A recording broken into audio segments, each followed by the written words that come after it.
Show.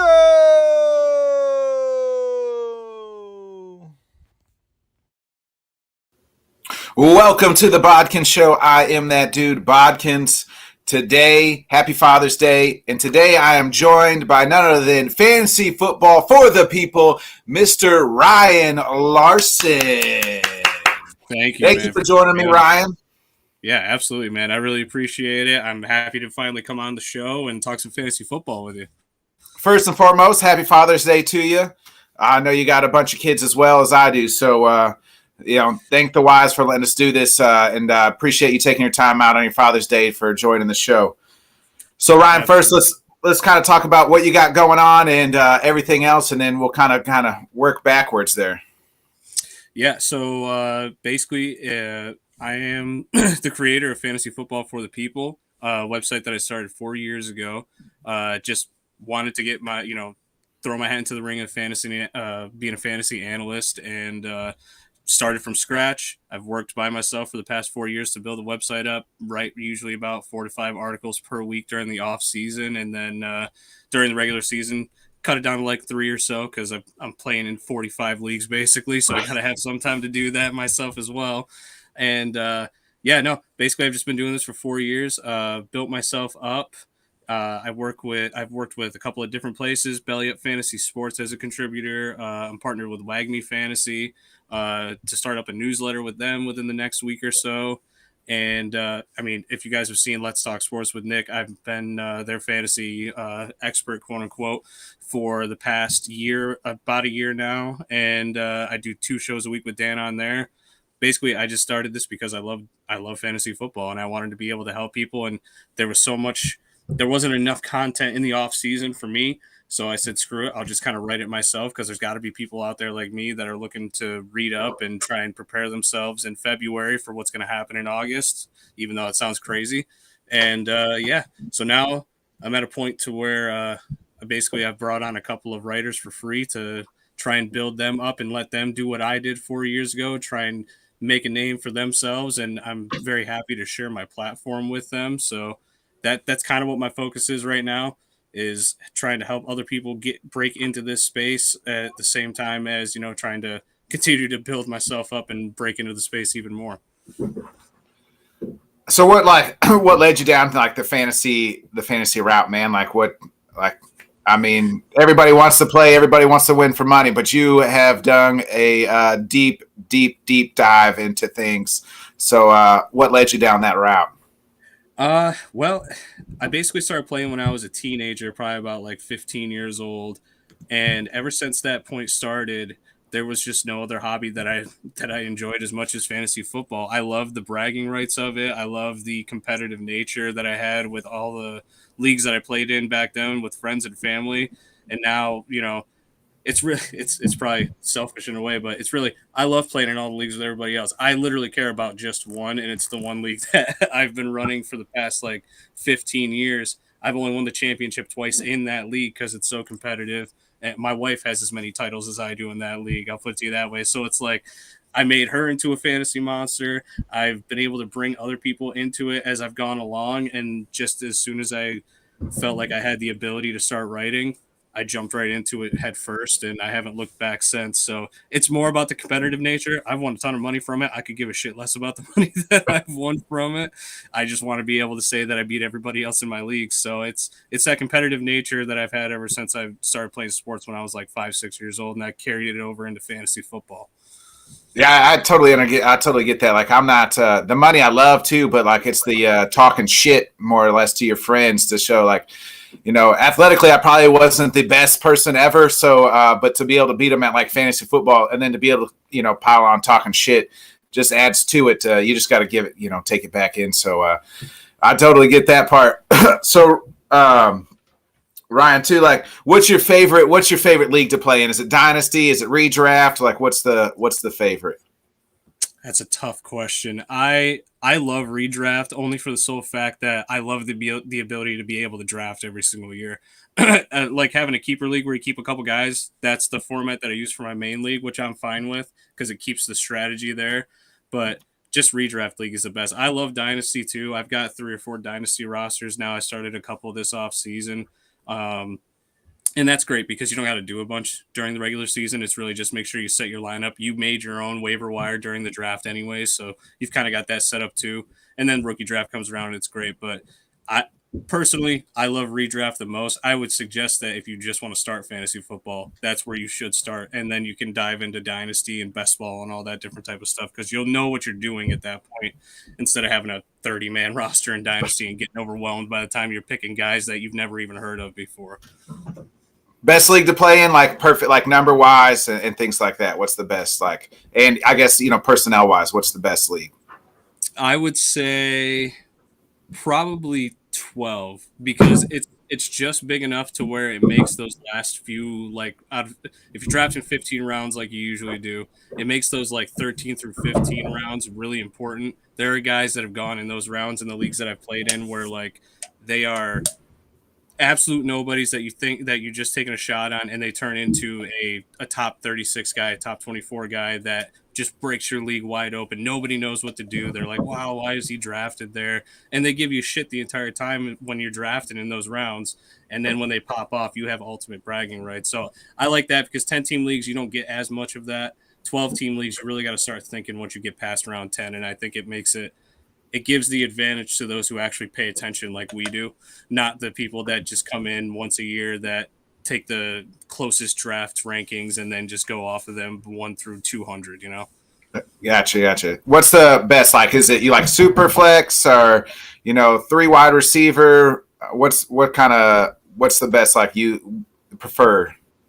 2 things I want to try and have in every single league. I don't care what the starting amount is per position. I want it half PPR because I think that when you go full PPR, it's not that it's a bad format, but it just makes those guys that catch, 100 passes for 5 yards that much more valuable. And that's great and all. But half PPR kind of evens the playing field, if you will. Plus, it gives a little bit of incentive to the running back position. And then just no kickers. Get kickers out of your league if you have kickers. I have played fantasy football for close to 15 years, and I've never once found a way to accurately predict when a kicker is going to be good for a week. And I've lost one too many games to a kicker, a team deciding they're going to let their guy kick 5 field goals from the 40 yards out, and it just ruins the team that you had because you picked a kicker that missed the 1 field goal attempt that they had. So it's complete random BS. That's the one thing I try to keep. I think I only play in like 1 or 2 leagues that have kickers now, and that's because I can't make the choice to take them out of the league. Yeah, full disclosure, I was a big kicker guy just because, we kind of talked pre-show. I'm a big Pat McAfee guy, so I was like, for the brand, I got to stick for the brand. And then last year was the first year we didn't have kickers. I was like, yeah, fuck it, we don't need kickers anymore. So I'm okay with no kickers too. 2 more quick questions before we'll get in some comments and then get into this season.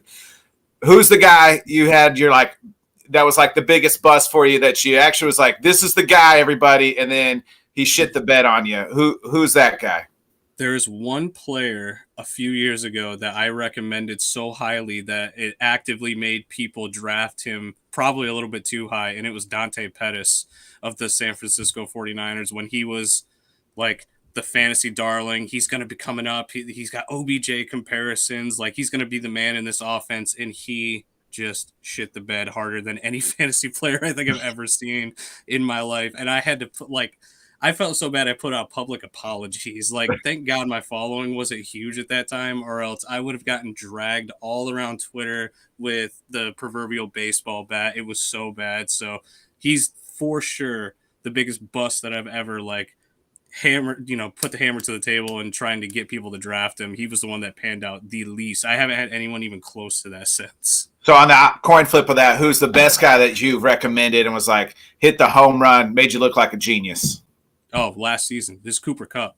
Everybody said that I shouldn't be drafting Cooper Kupp as high as I was. Everybody said that Cooper Kupp wasn't going to do anything. Like, he was going to be a top 24 guy, most likely, but Stafford's not going to be able to take him to that elite level. And I said, there's no way that he doesn't finish as a top 12 fantasy wide receiver. And guess what? He probably had the best fantasy wide receiver season in the past 15, 20 years. So, I mean, that one, I wear that one like a badge of honor. I need to get shirts that say I was the one who was right about Cooper Kupp at this point. You were in the breakfast room eating breakfast with Matt Stafford and Cooper Kupp. You were serving them breakfast at the facility, huh? Yeah, 100%. I was the secret waiter at the facility that they had. They didn't even know it, and just started throwing it all the way out on social media, and I got so much hate for it too. Everybody wanted to say it was Robert Woods. I had so many Robert Woods people, which I love Robert Woods. I think he's a great player. Not the type of guy that Cooper Kupp is. He did it before 2 years ago. Before was a top 5 guy. I was like, there's no way he can't bounce back this year. He's going to score a ton of touchdowns. And then, the story wrote itself. All right, Ryan, before we get into this season, we got some comments here. Tanner from the Sports Buffoons, he says, sup, y'all. Happy Dad's Day to you. Happy Dad's Day to you too, Tanner. Guy I beat here all the time in our fantasy league, buddy Chris Landis, he says, happy Father's Day. Landis is tuning in. I told him to tune in to help so he doesn't finish dead last in our league this year. So, does he like kickers? Then Landis came back and he answered for it. He said check mark when you said no. So appreciate y'all commenting in. Keep them comments going. We'll get back to the end there too. So Ryan, let's talk a little bit about this year to get people prepared for this year. So who's a guy that you are that are a sleeper right now? I mean, it's real early, and let me get this 2-part question. How early is it to start preparing for this season, like mock drafts, finding sleepers, and then who do you got as a few sleepers, and then who do you got as your who are you fading as well? So I start mock drafting in March, so I guess that's probably not the best way to go about it. Since the draft is over, I pretty much try to start drafting about a couple weeks after the NFL draft goes, because that's when you're going to start seeing trends start to happen. Like, okay, certain rookies are going to be taken much higher than they probably should be, and then you come back a couple weeks later, see if they've fallen down the list where they probably should be rated. That's when you can really figure out who's going to be, overdrafted, underdrafted, sleepers, fades, same type of deal. So I've done, I'm going to say up to this point this year, probably about 50 to 60 mock drafts, trying to draft from all different spots, different league types, half PPR, full PPR. And 3 guys that I've found as true sleepers in my opinion. And I'll give the guy first, I'll explain it, and I'll let you respond, then I'll go to the next guy. So that way I'm not talking for an hour and a half.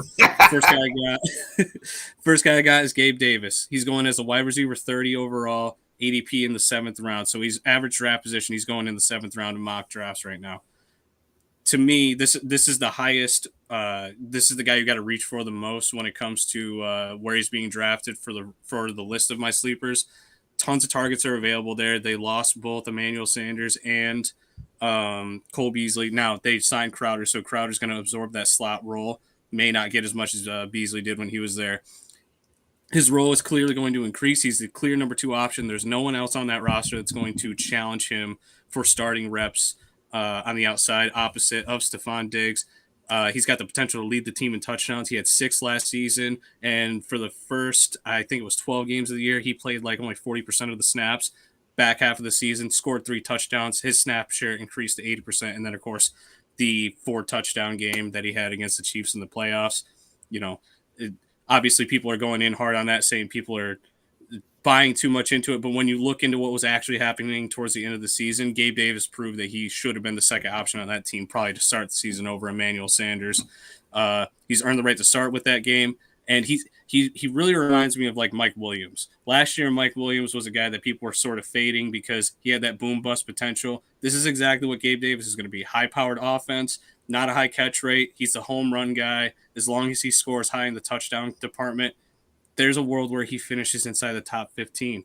Mike Williams finished inside the top 15 last year, and he's got that same trajectory with, equally as good of a quarterback, behind center. So he's going as a wide receiver 30. You can get him as your wide receiver 3, and he's going to be able to produce for you as a top 10 wide receiver, 5-6 times out of the year. Yeah, I totally agree that he is a sleeper. You're probably going to have to reach on him. I would, if you took him maybe in the 5th round, I think that's kind of almost the perfect fit for Gabe Davis. I liked him last year, going into last year as a back end guy. I think he proved that worth. You probably cut him 3 times and picked him up off of waivers 3 times by the time the second half of the season. Just depends. But I think he's a guy that you could probably put in your lineup, especially in a flex play, and continue to use him because, like you said, like he came on late. Cole Beasley, I think he's gone. Sanders is older. Gabe Davis is the number 2 option now. Like him and Dawson Knox. And like you said, like Dawson will be the underneath guy. They still got Diggs, but then you're going to have Gabe Davis. And we saw what he did to that Kansas City defense in the postseason. That was kind of his breakout game. I too think that's a good pick. I do like Gabe Davis. He's got arguably maybe QB1 in fantasy as well as his QB. So why not? They're going to sling it. They still don't have quite the running game as, I'm sure, maybe Cook. I like Cook as kind of, a late round pick too, maybe right now. So I do like that pick as Gabe Davis. Yeah, as long as you manage your expectations and know he's not going to be super consistent, I think you're fine. And that was that's the problem when guys go too high is they're expecting every single week, he's going to be inside the top 24 at least. And that doesn't happen. Fantasy wide receivers are so inconsistent. It's not even funny. I mean, other than Cooper Kupp last year, the year before, Davante Adams was leading the way basically for 3-4 years in a row. He's still busted like 4 times a year basically. So it's just going to happen no matter what. Next guy I got is I'll go to the running back position. Chase Edmonds in Miami. He's going as the 35th RB off the board, ADP of the 10th round. So you can get this guy in a double-digit round. He was signed to the team on day one. He was actually the first free agent signing of the year this year. Everyone's off of Chase Edmonds for 2 reasons. They added 2 backs, a guy who can't stay healthy in Raheem Mostert. And he cannot take anything more than 10 carries, and he's basically broken. And then Sony Michel. They didn't sign him until after the draft. And if you follow the tea leaves and really pay attention in the offseason in the NFL, most guys that sign after the draft, they're not really that involved. This is more of an insurance piece for Mostert getting hurt, is the signing of Michel, in my opinion. So they don't scare me. They scare everybody in the fantasy community. They don't scare me whatsoever. They'll limit his score. The only thing that they're going to do is limit his scoring potential in the red zone. Those guys will get red zone carries over Edmonds. There's no world that he doesn't get it. But Edmonds last year when he was on the field had over 5 yards per carry. He was one of the most potent receiving backs in the NFL, and that's exactly what he's going to do in Miami. He's going to take all the check down stuff from Tua Tagovailoa, and then there's still no world where he doesn't lead the team in total carries by the end of the season. Yeah, it's not going to be 200, but it'll probably be 165. And when you mix that in with like 60 to 65 targets, you're getting a guy that has the potential to finish inside the top 24 all the way in the 10th round, which is just bananas to me that you can have that type of potential for a running back when you're usually drafting your handcuffs at this point. They're still the starter in Chase Edmonds in Miami going at that point as well. So he is a smash for me. I have him pretty much on every single roster that I've drafted so far this year in slow drafts. And I'm hoping that everybody stays the hell away from him and doesn't raise the ADP because it's just the perfect – I'll reach 2 rounds just to have him. He's the perfect value. Yeah, he's the type of guy I think when it gets closer, his ADP will rise up because – especially if he's the clear RB1 there. Like you said, Mostert's always usually hurt. And here's the thing is their head coach comes from the Kyle Shanahan tree. What do they do in San Francisco, Atlanta, even in Green Bay? They use multiple backs, but most of those backs are all, guess what? They're all fantasy relevant. Like in Green Bay, you could run Dillon and Jones. In San Francisco, you've used multiple backs. I think especially if you're in a full PPR league, Chase Edmonds is going to go ahead of Mostert and all those guys. He has got to be a guy that you look at, especially in that 10th round. But like I said, I think once the season moves closer and we get into the preseason, I wouldn't be surprised if his ADP moves further up the board, especially once you realize he's RB1. Yeah, and and the thing is, too, like, you go on Twitter right now, everyone's asking, like, who's your sleeper? I put him out there, and they're like, I don't want anything to do with Chase Edmonds. He's terrible. That backfield's so horrible. Everything's an RBBC now. There's, like, 5 teams that use one running back exclusively. The rest of the league is 2 to 3. So that argument to me is null and void. So he's a fantastic value. If you can get him late, absolutely snatch him up. And then the last one I got for you, I'm going to go to the tight end position. We all know the tight end position. There's, like, 4 or 5 guys that are good, and then the rest is absolute garbage, dumpster fire. You have to just sit there and pick every single week a new guy off of waivers. I think that you may not have to do that with Cole Kmet from Chicago. He's going as the tight end 17th tight end off the board in the 14th or 13th round. He's basically free. huge target share. He already had 90 targets last season. That's going to go up again this year without Allen Robinson there. They have not properly supplied Justin Fields with enough pass catchers in the wide receiver room to really amass targets there. They got to go somewhere, and they're going to go somewhere else, and it's going to be most likely to Cole Kmet. He had 0 touchdowns last year. Touchdowns are not a sticky stat. Most of the time, when you have a guy that completely bottoms out and can't find the end zone one year, they shoot up, find the end zone 5, 6, 7 times the season after. Bears are going to be down a lot this year. That team is a terrible roster. Sorry, Chicago fans. Like, your defense has gotten worse. Your offense hasn't really improved over the offseason. Going to be playing from behind. That's great for the tight end position because they're going to have to throw a ton to try and stay in games. I already said basically free. Here are guys going ahead of them. And these could be guys going rounds ahead of them. I'm talking like 4 or 5 rounds. Albert Aguibanon from Denver. We have no idea what he's going to be with Russell Wilson. Russell Wilson never really supports a tight end.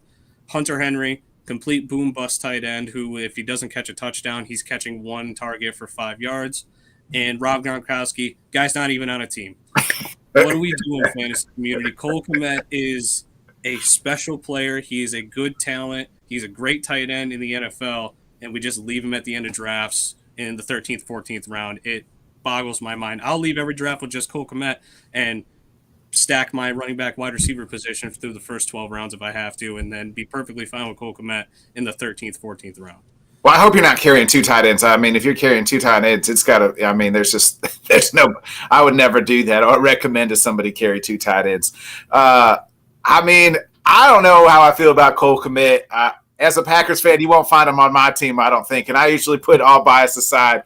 I've had Allen Robinson in the past and was so but, I mean, like you said, they're going to be terrible. The Bears are probably the worst team in that division.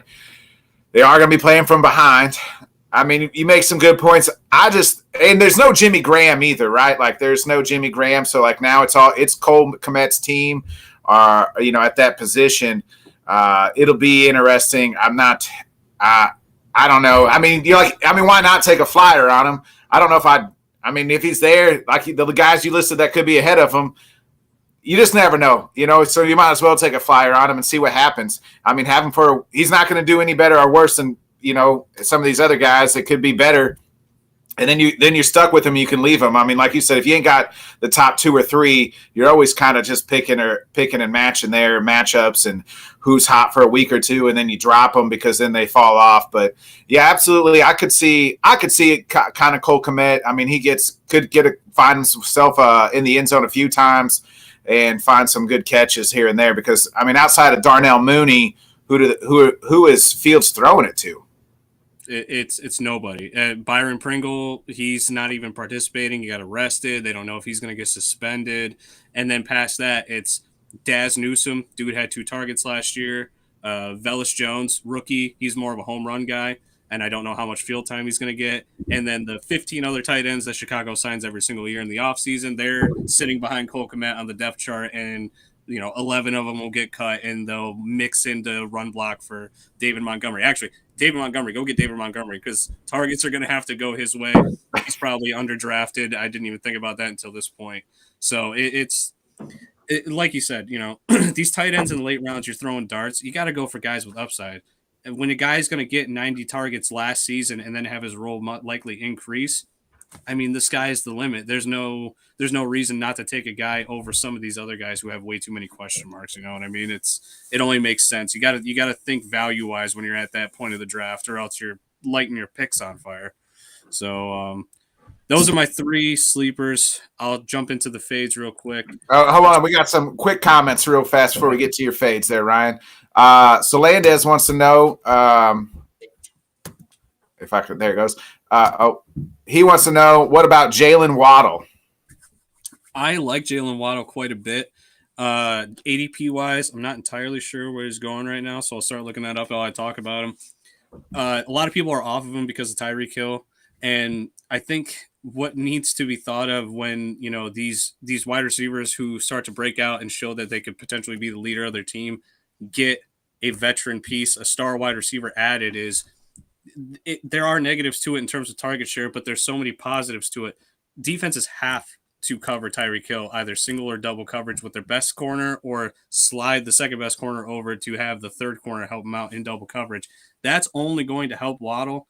Waddle's still going to man the slot. He's still going to get all the easy to catch underneath targets.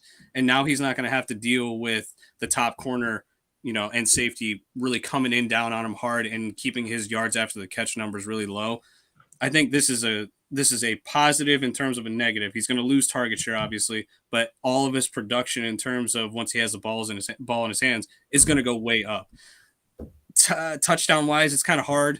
This is a hard team to predict in terms of touchdowns when it comes to the passing game, because you're adding not just Tyreek Hill, you're adding Chase Edmonds, who's a receiver. You're adding Cedric Wilson, who's kind of that home run threat on the other side of the field. So that's yet to be determined, but there's still a good chance that he finishes the season around 5, which is perfectly fine for a wide receiver. And if he's catching 115 balls, he's top 24 material. I don't know if he's got top 12 upside. That's kind of hard to predict.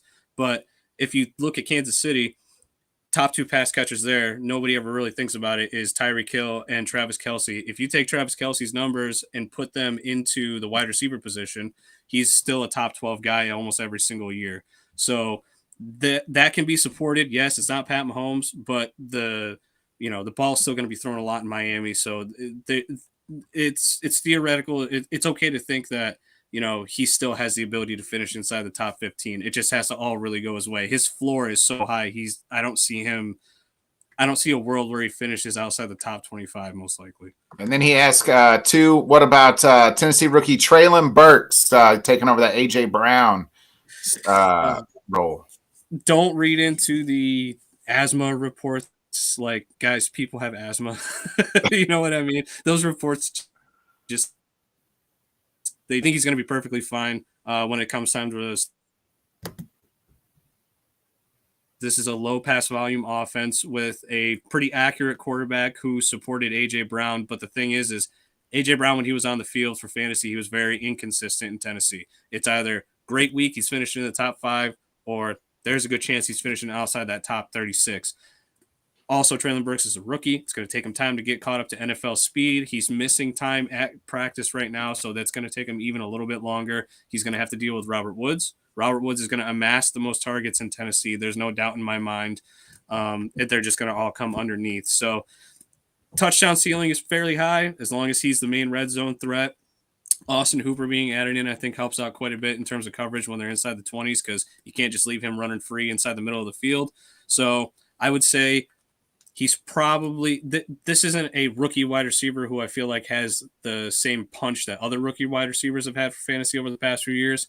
But there's a world where he finishes inside the top 36, and you can use him pretty much on a weekly basis as long as you're playing him in the right matchup. Just don't overpay for him like you would have to and with Jamar Chase or Justin Jefferson in years past when they were rookies. I always tell people with rookies, somebody like Burks or even Watson of the Packers, like, you draft him, that's fine, but like just know you might have to wait to play him. You know what I mean? Like they're going to be that guy that helps you win the championship the later weeks than they are going to help you in weeks 1 through 8. But hold on to him. I think that's Burks and Watson are 2 of those guys that if you draft him, just hold on to him, wait to see, and then don't give up on him too early. And then friend of the program, regular on the show, and the guy you're going to be working with, Craig Koger, comments, because he's a big Bears fan. Komet didn't get in the red zone targets because that was Jimmy Graham. Komet did have a lot of drops last year. Second-round pick, it's make or break time for him in Chicago. Yeah, and I love taking shots on these guys who really need to step their game up. Usually contract year guys, that's not Cole Kmet. But Jimmy Graham, he's not even listed on – he's still on Chicago. He's not even technically listed on their depth chart. I think this is he's starting to get phased out. It's about time for retirement for him. And this is, like he said, this is time to step up. This is time for Cole Kmet to step up. And they're going to have to feature him more often, whether it's down towards the red zone inside the 20-yard line or just in the middle of the field, because I don't know how many times they're going to get inside the red zone this year. Chicago is a rough offense, and it's going to take time for them to matriculate the ball down the field, if you will. So there's obviously risk, but the beautiful thing is that risk is completely mitigated when you get them in the 14th round. Exactly. So, all right, let's talk about your fades, Ryan. Who do you like as your 3 fades here? Who we fading? Spicy. I'm not touching Kyle Pitts this year. Tight end 3 overall off the board as early as the 3rd round, as late as the start of the 4th round. Clear downgrade at quarterback. Listen, I think Marcus Mariota is a decent quarterback. He is not Matt Ryan. Desmond Ridder is not Matt Ryan. And he already had a hard enough time scoring last season. I think he had 1 touchdown last season. You're telling me that you think his touchdown count is going to go up just because he went from Matt Ryan to Marcus Mariota? You can't convince me of that. The target share is obviously going to be high. That's going to make him a decent tight end for fantasy no matter what. He'll probably finish tight end 7, tight end 8 by the end of the season.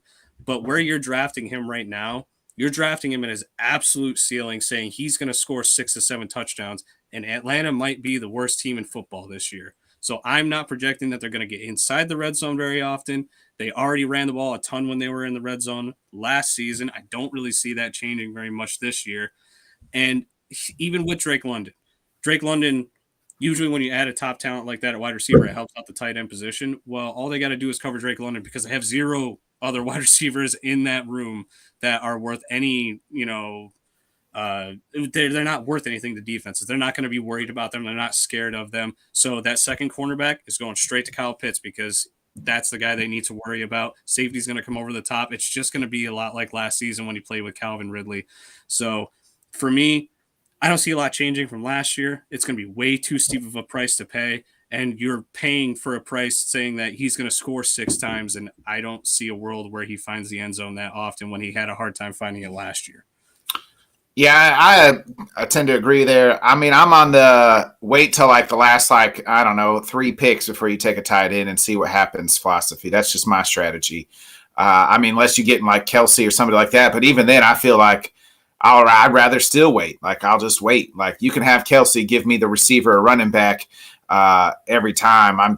That's my strategy, always has been and continue will be. So if you want to take Pitts, that's on you. But if you want to fade Pitts, I'm 100% behind you on fading him. I mean, if he drops like into the 10th round, then go ahead and take him or something like that. But you won't find him. You won't find me drafting him, anywhere near those 4 or 5 rounds. But I mean, you get later in and he's still there because everybody kind of forgot about him or forgot about the tight ends situation, then go ahead and snag him. But I don't think, I'm not sure, he's going to help you, if you're drafting him super early. So I'm kind of on that fade too. That's just my strategy. Take tight ends late, take QB. I'm a QB, take QB late, take tight end late kind of guy. I'll stack everything else and we'll figure that situation. I've known to stream QBs until I find one that sticks for a few weeks. So that's how I've always been too. Past few seasons, I've gotten a quarterback that I've actually gotten lucky with, like Stafford, where I could play him the whole year. Last year in more than a couple leagues. So, but it's always late quarterback. Tight end, I usually try to get either a top 3 or middle round. And that's the thing. If Pitts was going around like Hawkinson and Goddard in the 6th and 7th round, he's a fine pick there. But you're picking him in the 3rd round. You can get guys like A.J. Brown and good running backs like J.K. Dobbins and stuff like that in the 3rd round. And you're going to go with a guy like Pitts that is going to have a hard time finding the end zone just because he gets a high target share. It's coming from Marcus Mariota. I don't 100% want that. Next guy I got is another big name that people love, and I love the talent of this player. I just don't love where he's being drafted. Javonte Williams in Denver. Guys, I was on the Javonte train. He was going to be a top 5 back for me this year. Then Melvin Gordon re-signed, and I don't think people give enough credit to what Melvin Gordon is going to do for this offense. Yes, Javonte, they literally split the carries 50-50 last year. It was 203 for Williams, 203 for Gordon. 100% split. That's not going to happen this year. Williams will get more. It'll probably be closer to 60-40 between those two. However, Gordon is an elite red zone back. In the past 6 years, other than his rookie season, Melvin Gordon has rushed for either 8 or more touchdowns. So, and a majority of those have been inside the 20-yard line. That is going to be where he works the most. And that takes away the touchdown count from Javonte Williams. You can't get to 10 if your backup's scoring 8. That's just not going to happen. That's not the way it works in the NFL. You're adding in a rushing quarterback. Russell Wilson is going to take probably 3 to 4 of those touchdowns as well. And then they're going to be throwing the ball like crazy. That's good for Williams. Williams is going to get the targets out of those three or out of those two, but Gordon still averages at least 30 targets a year, if not more, depending on who his quarterback is. So that's another 30 targets you're taking away from Williams as well. There's way too many obstacles for him to overcome. He's going to be a great back to watch on Sundays. He's still going to be a good fantasy running back. There's a chance that he finishes inside the top 15, but you're drafting him as if Melvin Gordon is non-existent at RB10 overall. And that's, I mean, when I say second round, he's going as like pick 2 in the second round. So like you're drafting him at his absolute ceiling that I think is almost unattainable unless Gordon, tears an ACL. Yeah, I'm with you. I was on the Javonte. I had him last year. It kind of worked out. I don't think he's the RB1 that we all thought he was going to be at the end of last year. Like, hey, especially with Melvin Gordon, it looked like Melvin Gordon was leaving. Javonte Williams probably RB5, like overall number 5 maybe or somewhere in that range. He's very easily. I do think that he's more of an RB2 now instead of that solid RB1. Like you said, adding Russell Wilson, adding, still Melvin Gordon. It'll be Javonte's team, but Melvin Gordon's not going to go away easily, unless he gets an injury. So I could see fading him. I do think if he's there in the 3rd round, it's a good pick, 3rd or 4th pick, but don't pick him like in the 2nd round. He's a good RB2. Make sure you have your good solid RB1 first. So I like him as an RB2 more than an RB1. Yeah, and if he wasn't going this high in the 2nd round, he wouldn't be a fade. Like you said, if he was going in the top of the 3rd or even, back of the 3rd, top of the 4th, I'm all in there. But this is just, you're drafting him. He's probably going to be your RB1 at that point because you're taking one of the really good wide receivers left over at the back of the 1st round. And then on that swing back, I no thank you on Javonte. There's other guys there that I'll take that are in that top of the 2nd round over him. And then the last guy I got is another name that everybody knows, DK Metcalf. I want absolutely nothing to do with DK Metcalf this year. He's a wide receiver 17 off the board. Top of the 4th round is where he's going. I've seen him go as high as the middle of the 3rd round in most mock drafts. I don't want to touch him with Drew Lock. I'm just going to be completely honest with you. I've watched Drew Lock totally fail his wide receiver core for a couple of years now, and he had a fantastic one in Denver. It's clear that Seattle is not going to do anything about the quarterback position at this point. Their answer for Drew Lock potentially failing was Geno Smith. So I'm not into that either. They're not going to get Baker. That team's not going to trade. They're not going to trade for Baker. Baker's not going to get cut at this point, not with all the stuff going around with the Deshaun Watson situation. And then last year, if you look at DK Metcalf last year and the year before that as well, we already got a precursor with what it's going to look like without Russell Wilson, and it was very inconsistent.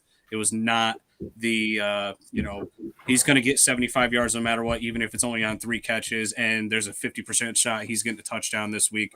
It's just not there when he doesn't have an elite quarterback that can actually fit the ball into where he's going to be for those 50-50 balls that he's so good at. Completely a boomer bust option this year with a major QB downgrade, still has to compete with Tyler Lockett and now Noah Fant, the first actual really talented tight end that they've had there in a long time in Seattle. I mean, there's a world where he finishes outside the top 30, and I'm not shocked. So I'm definitely not taking him at wide receiver 17 in the 4th round. The risk is way too high for a guy like that. If he drops, sure, I'll consider him as my wide receiver 3. I want nothing to do with him as my wide receiver 2 this year. I'm 100% behind you. Like, he's not a wide receiver 2, nowhere near wide receiver 1. And some people just like the name. But again, you just said Drew Lock and Geno Smith. Again, Drew Lock and Geno Smith are his quarterbacks. I can't stress this enough. Stay away from Seattle, folks. Geno Smith and Drew Lock. Those are the quarterbacks. Hey, stay away, folks. Stay far, far away. But if you get DK as your third wide receiver, then you're probably going to be okay because, like you said, he's going to have some games where it's boom or bust because they're another team that's going to be down a lot. But I also got a lot of a feeling that the other team's going to be running away with the ball a lot as well. So don't be surprised if those things don't happen. DK will be making some nice highlight tackles is what I think we'll be seeing more.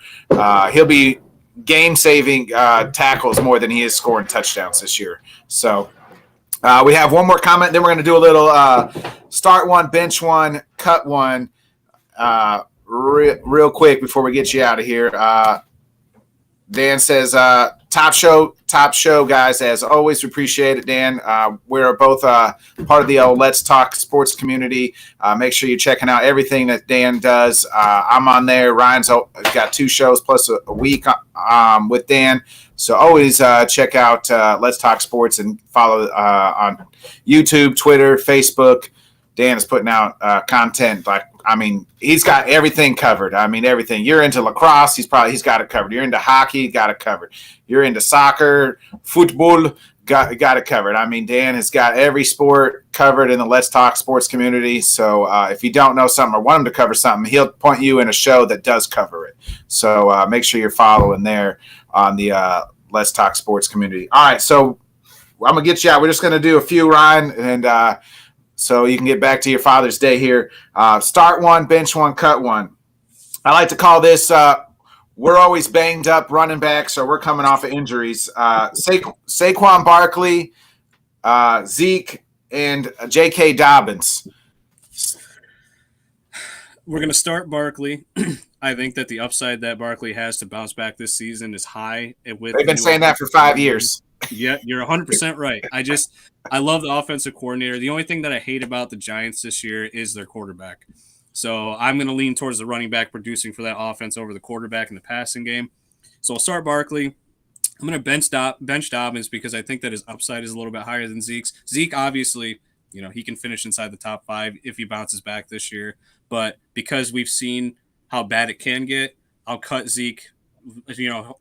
Hopefully I'm not holding the bag that this is the year that Zeke completely falls off the wagon and finishes outside the top 20. So start Barkley, we'll bench Dobbins for the upside, and we'll cut Zeke. I'm flip-flopping here. I'm going to start J.K. Dobbins. I just think that the Ravens are going to run the football more. He is coming off the ACL, but he's had over a year by that time, his injury. And that's the only injury we know. And this will be kind of his second year, really.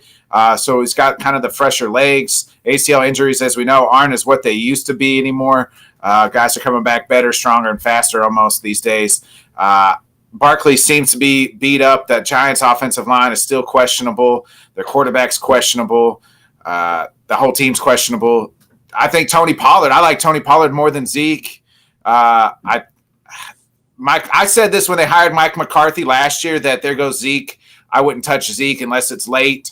And I still stand by that because Mike McCarthy just doesn't run the football enough. And then it seems like last year when they did run it, it was Tony Pollard. So I'm cutting Zeke. Another 3-pack here, running backs, and then we'll do 2 wide receiver packs here. Travis Etienne, Miles Sanders, and Clyde Edwards-Helaire. Some start one, bench one, cut one. I'll start Etienne because the upside for Etienne is sky high. I think Etienne has the ability to finish inside the top 10 this year without James Robinson there. And anybody who's like, oh, James Robinson will be back by the middle of the season, stop. It's an Achilles injury. These injuries are almost death nails for running backs. Deontay Foreman just started looking good last year. He ruptured his Achilles 3 years ago. Marlon Mack still hasn't looked good since he ruptured his Achilles 2 years ago. So as much as I love Robinson, I'm not betting on this year him having any sort of relevance. So give me ETN to start. I will bench Sanders because I think for a running back who's on one of the most run-heavy offenses in the league that lost Jordan Howard, who was a red zone guy, I think his 0 touchdown count from last year is going to go up. And with over 5 yards of carry every single time he's touched the ball the past 2 years, I think there's just enough upside for him to actually become a top 24 back this year without much of an issue. And then I will cut CEH. Ronald Jones is going to eat into the red zone work for CEH. I love the receiving upside of CEH. I think he's going to get a lot more targets this year. And fully healthy, I think he's going to surprise some people since he's been a real disappointing running back, but not enough to take him over the other 2 guys listed. Yeah, I kind of tend to agree there. I like ETN, especially if you're in a full PPR. I mean, everybody, he didn't play last year, so I think, especially later on in the season, I think ETN's a guy that's going to come on late once he gets his feet wet. Especially, again, if you're in full PPR, you have Trevor Lawrence. They went to high or college together. We saw what they can do. They know each other. I like Miles Sanders over CEH, man. Remember when he first came out as a rookie, people were taking him like 10th overall. It was ridiculous how high he was. And it just has not panned out or worked well. And like you said, they got Rojo now. I would cut him. I do like Miles Sanders. I was burnt by Miles Sanders last year, but I mean, bench him, but keep him around. All right, let's get into wide receivers here. Start one, bench one. I like to call this group our quarterbacks absolutely fucking suck group. So DJ Moore, DK Metcalf, we already talked about, and Deontay Johnson. Well, I think you know who my cut's going to be. DK's gone from this group.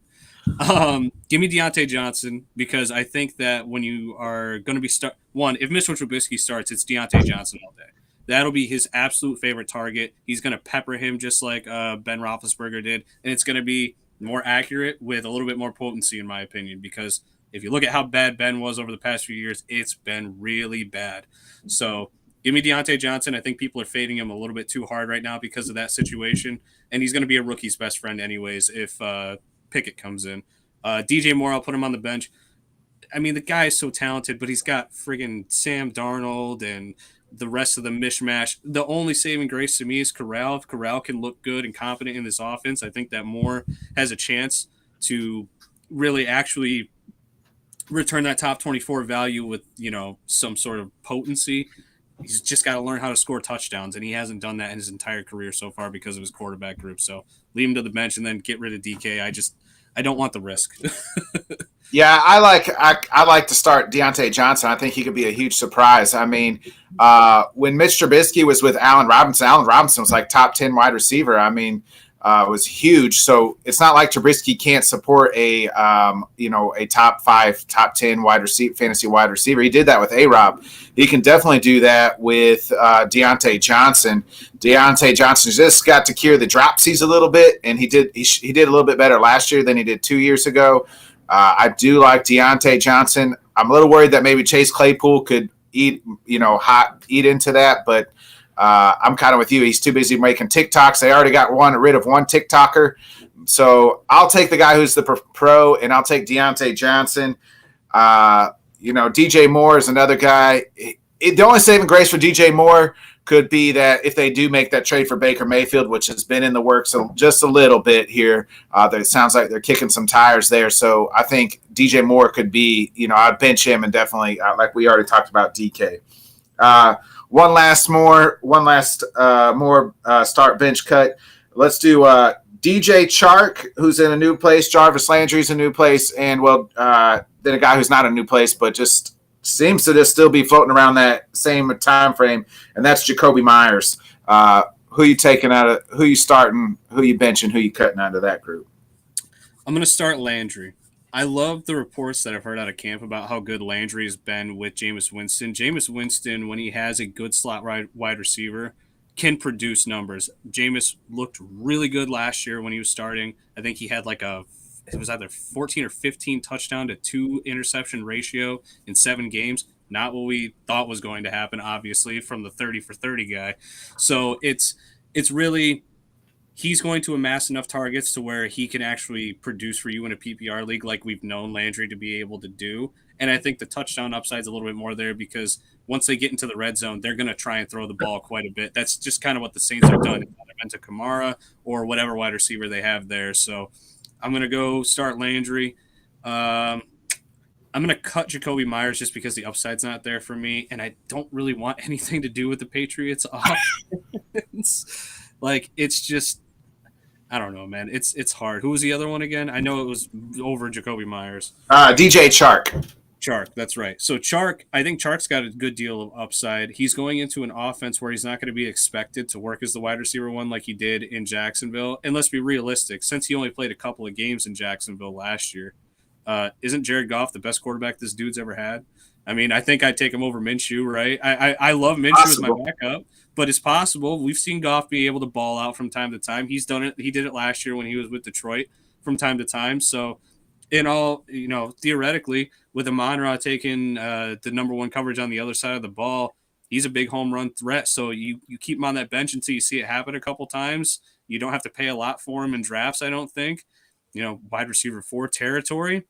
why not take the flyer on him and see if he can start producing in a Detroit offense that I think is going to surprise people a lot more than they're giving him credit for. Yeah, I kind of like the starting Jarvis Landry. He's really slid down the boards. I'm not too sure why. Maybe it's because people are worried about Jameis Winston. But, I mean, you got Michael Thomas coming back.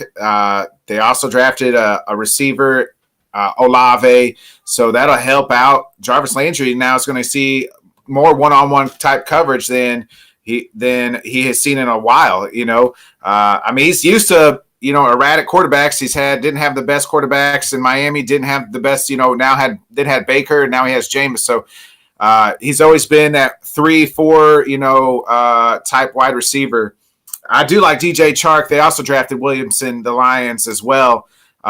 So I'm kind of with you. I'm not taking anything with the Patriots. Maybe a running back eventually, but I got to see who's. But I mean, the Patriots are so like 1 week it's this guy, next week it's that guy. We got Hunter Henry and Jonnu Smith, who used to be tight end.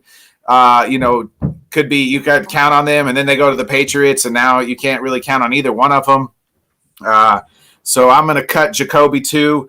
And I'm going to bench DJ Chark and just kind of see how he bounces back from his injury and where he fits in that Lions offense. But you're right. I mean, Goff, it's sad to say Jared Goff is the best quarterback you ever played with. That's it's crazy to think about, but I think it's possible. And with Williams, I don't think Williams is going to start the season. He'll probably end up on the PUP. So you're going to get 6 good weeks of DJ Chark being that straight number 2 with probably not a lot of rotation. See what you got. And then by that time, you can ship him off and get a haul for him, hopefully, if he has 3 or 4 good games, and treat him like the new Sammy Watkins of the league. A couple good weeks to start the season, ship him for a haul, and then he might just fall off at the end of the year when things start to go bad. So you got to take the positives and negatives here when you're taking these boomer bust guys. All right, Ryan, real quick before we get you out, where can everybody find your stuff? And one more time, what you got going on and everything that you're putting out real quick. So you guys can follow me. My Twitter handle is right above my head at FTP on Twitter.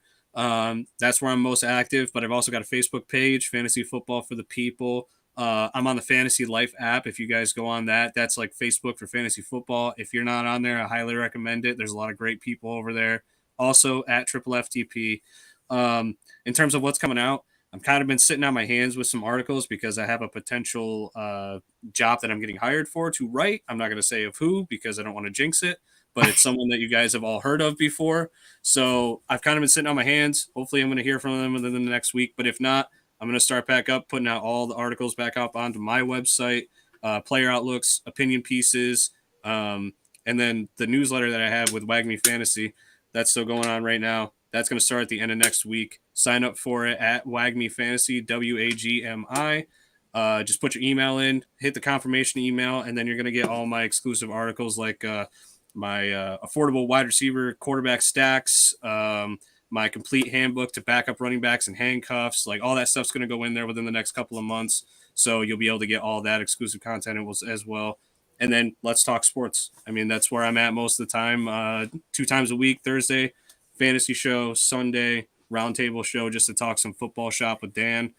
You'll see me everywhere. I'm a busy dude. I got something going on almost every day of the week over here for fantasy football. So hit me up on any of that. DM me if you got questions. I'm always open to them. And yeah, I think that's it. I think that covers it. Appreciate it, Ryan. Ryan will be joining us again. Ryan, I'll probably have you come back on once we get a little closer to draft time. And I'll probably come back on and you can grade my draft, and we'll talk about how good I did and how I'm going to win my league this year. This has been another episode of the Bodkin Show. We will be back tonight. Kenny and Craig's going to be joining us again. We're going to talk a little NBA Finals, Steph Curry, and kind of talk a little bit about the UFC Fight Night last night that happened in Austin. So tune in tonight. It'll be 9 p.m. Central Time Zone. We'll be going live with Kenny and Craig joining us. So hit the subscribe button, folks. Share. Make sure you check out Ryan on all his platforms. He'll be helping everybody out with the Twitter. We appreciate y'all. This has been another episode of the Bodkin Show. Hope to see y'all tonight. Thank you for tuning in.